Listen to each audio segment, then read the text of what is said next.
सोमवार व्रत की कथा। एक नगर में एक बहुत धनवान साहूकार रहता था, जिसके घर में धन की कमी नहीं थी, परंतु उसको एक बहुत बड़ा दुख था। उसके कोई पुत्र नहीं था। वह इसी चिंता में दिन रात लगा रहता। वह पुत्र की कामना के लिए प्रत्येक सोमवार को शिव जी का व्रत और पूजन किया करता था तथा सायंकाल को मंदिर में जाकर शिव जी के सामने दीपक जलाया करता था।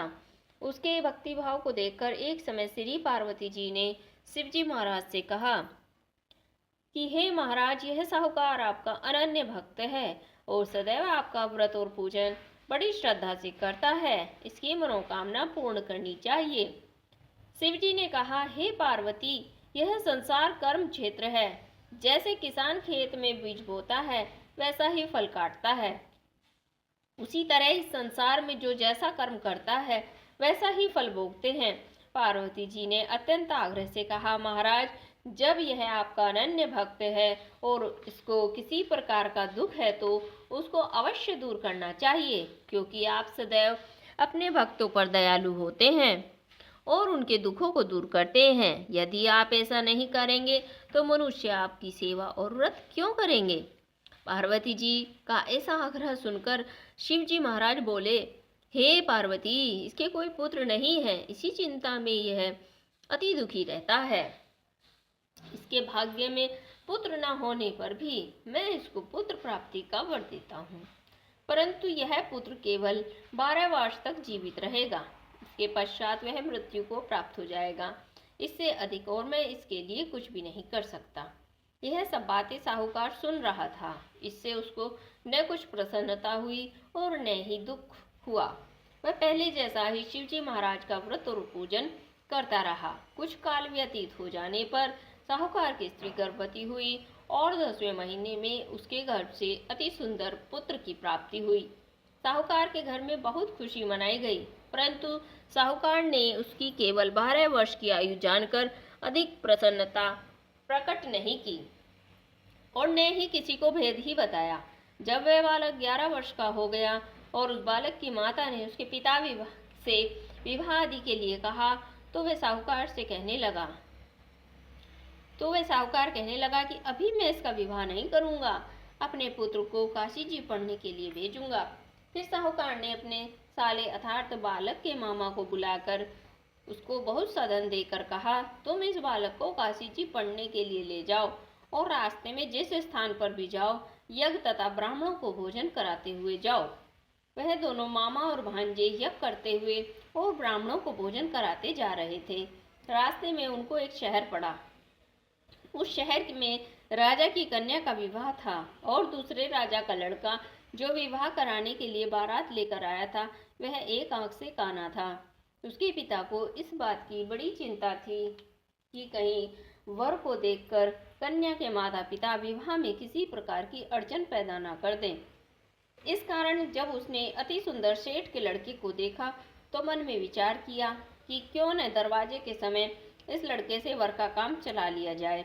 ऐसा विचार करके वर के पिता ने उस लड़के और मामा से बात की तो वे राजी हो गए। फिर उस लड़के को वर के कपड़े पहनाकर घोड़ी पर चढ़ाकर दरवाजे पर ले गए और सब कार्य प्रसन्नतापूर्ण हो गया। फिर वर के पिता ने सोचा, यदि विवाह कार्य भी लड़के से करा लिया जाए तो क्या बुराई है।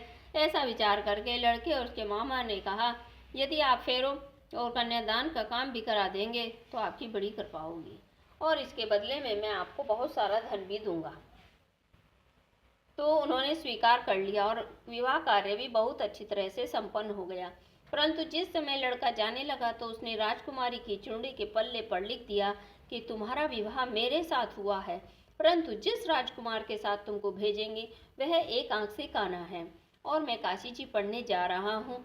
लड़के के जाने के पश्चात उस राजकुमारी ने जब चुंडी पर यह लिखा हुआ पाया तो उसने राजकुमार के साथ जाने से मना कर दिया और कहा, यह मेरा पति नहीं है, मेरा विवाह इसके साथ नहीं हुआ है, वह तो काशी जी पढ़ने गया है।